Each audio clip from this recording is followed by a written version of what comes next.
For me, interreligious dialogue is very important because That is the dialogue that we do together to work for the common good. It provides the link between the spiritual and the concrete, practical responsibility of mankind. And that's why it's essential and imperative for society, which consists of so many different voices, to sing together. to be able to say, you know what, this is not an effort to make you change your mind, it's just an opportunity to express yourself and listen to the others. For nearly a quarter century, the EPP Group's intercultural and interreligious dialogue has brought together spiritual leaders from across Europe, this time in Vienna. The DNA of the European People's Party is, and the group is to be Christian Democrats. So we know that politics is not only about negotiating, about bringing things together, about making compromise and voting democratically about the outcome. It's also about values, about basic principles, about a pillar you build up your future thinking. And that's why the investment in interreligious dialogue is so important. The politicians and the religious leader must have a common program to strengthen our values, to strengthen the dialogue and to strengthen the unity of our society and to solve our common problems. It's also about the people, believers who live in Europe.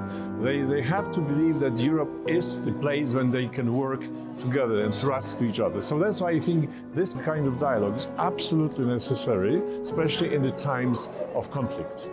Of course, we are happy that we have a lot of Christian believers, and this is really this openness for not believers or other believers. That's the reason that we are all the time really open to include other representatives of the religions. And why have this 24th annual conference in Vienna? Well, Vienna is a crossroad. It's a place where different cultures, different religions have met in the past. Back in the monarchy, we're talking about 100 years ago and before, the Austro-Hungarian Empire included various religions, various cultures under one system. It played a role in the Cold War as a bridge builder between East and West. And also when the wall came down, Vienna was at the very center of what happened. So I think Vienna is a perfect place for a meeting like this. One example of the dialogue's impact was after the wars in ex-Yugoslavia. This dialogue, together the Orthodox Church, which was the beginning, with the EPP Group, helped a lot in the healing process of the Balkan states. Another example was seeking dialogue during the conflict in Iraq and the resulting Islamic extremism that had repercussions in Europe. It was the base of a lot of misinterpretation of the role of the Islam, and it gets more stronger after the migration crisis in 2015. It is possible to get a realistic picture and overview about the role of the Muslim communities in Europe and how can collaborate with other representatives of the religions, for example, Jewish or Christians. Fighting xenophobia is part of that dialogue. We did it with Christian and Jews together during Ramadan, going to these centers where migrants are welcomed or managed, and celebrating with them interreligiously. Sometimes it takes others to remind the importance of that dialogue and action. Very often we are discussing the problems, for example, of persecution of different groups.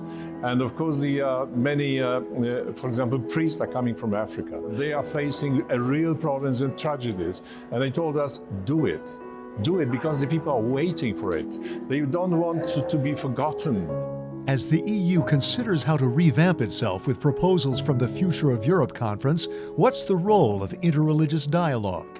We want to be in dialogue with politicians, show them what churches can do, what role we can play, that we have an agenda for a better society. If we have the possibility and the political will to have an intensive dialogue, we can strengthen the unity of the European Union. We need this dialogue and we need to unite Europe. Are we ready to work together in future? Are we ready to face the completely new situations? For example, the new enlargements. Are we ready to do it? Are we brave enough? For this, we need churches. And how can intercultural and interreligious dialogue help in the Ukraine war?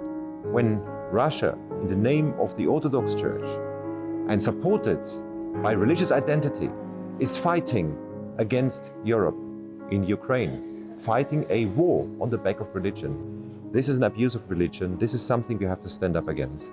We also have to be open to a possibility of dialogue. And I think in this Pope Francis offering this possibility to encounter his openness to have a meeting with the Patriarch, I think this is very good. Once the darkness leaves and people have to face reality and truth, they will see how this dialogue will serve as a safe place to overcome, because now we're talking about a lot of hurt, a lot of misery, a lot of death. The dialogue will be able to provide this. They will provide this area of the safe space that will allow people to realize and come together once again.